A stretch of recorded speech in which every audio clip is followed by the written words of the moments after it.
My next guest certainly not alone on his mission to keep Donald Trump out of the White House, but he says it's all up to the superdelegates. I want to welcome journalist H.A. Goodman, who writes for the Huffington Post. Sir, good to have you with us. Thank you very much. Your recent column says the key to beating Trump is nominating Sanders.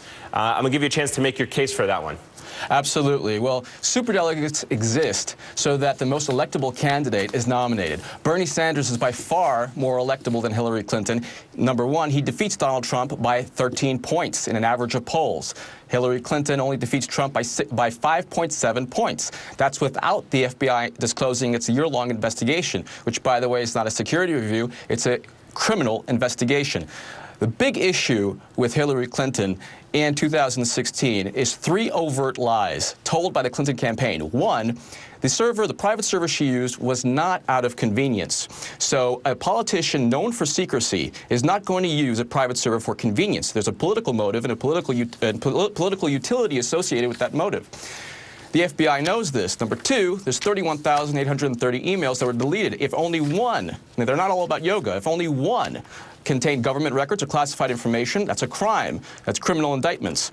The Espionage Act has to do with you can prosecute under gross negligence. So the third thing is this, and this ties into what President Obama's former Defense Intelligence Agency head, Michael Flynn, stated. He stated that Hillary Clinton should drop out.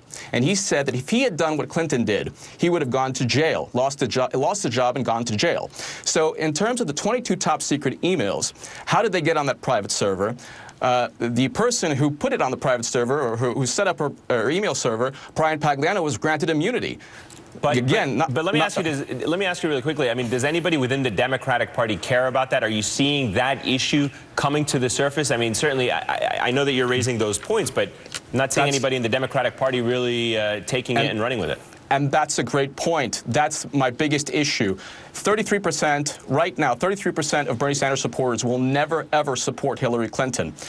If the FBI recommends indictments, this is an issue. First of all, presidential candidates should never be running alongside an FBI criminal investigation. So there used to be a time where Hillary Clinton could never have run. But if she goes into the general election with criminal indictments, she will lose to Trump. There will be a neon Trump sign outside the White House.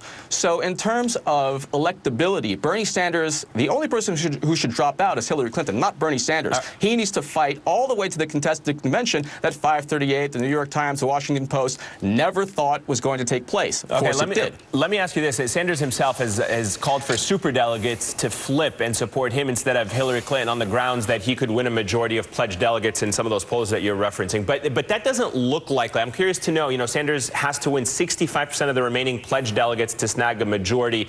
Do you think that it is right or fair to ask superdelegates to unilaterally turn against what voters have decided? Well, absolutely. Actually, there's a very powerful progressive voice named Debbie Lusignan, and she is documented voter fraud, election fraud, voter suppression, and that's nothing new to the Clinton campaign. The Obama campaign complained about 200 separate incidents of voter irregularities. But so when you talk about the will of the people, the Clinton campaign is dirty. The second thing is this: if you want to beat Donald Trump, and superdelegates exist for the sole purpose of nominating the most electable candidate, you can't go into the general election with somebody who jeopardized national security or somebody who could face jail time. Bernie Sanders doesn't have any of those issues. Bernie Sanders has a very strong, passionate, millions and millions of people around the country admire Bernie Sanders. He has the only positive favorability ratings. Hillary Clinton rivals Donald Trump in terms of trustworthiness and negative favorability ratings. So on November 8th, 2016, if you want a high turnout, Democrats win with high voter turnout. They don't win if Clinton is the nominee and a great many progressives don't want her there, and there's an FBI investigation which will already hurt her national ratings. The majority of this is a fact. The majority of American women do not trust Hillary Clinton. They find her not honest and trustworthy. The majority of Americans trust Bernie Sanders. They feel that he's more than qualified. He voted against the Iraq War. Hillary Clinton voted for the Iraq War, continued the mistake with the bombing of Libya, and now wants to continue the mistake with Syria. So So in terms of decision-making, electability, Bernie Sanders is by far the most electable candidate in 2016. And he beats Donald Trump. All right, a lot of good points that are brought up there. Certainly can discuss it for hours, but we're going to have to leave it at that. The Huffington Post, H.A. Goodman, thank you very much for joining us. Thank you. Well, fresh off the 2016 campaign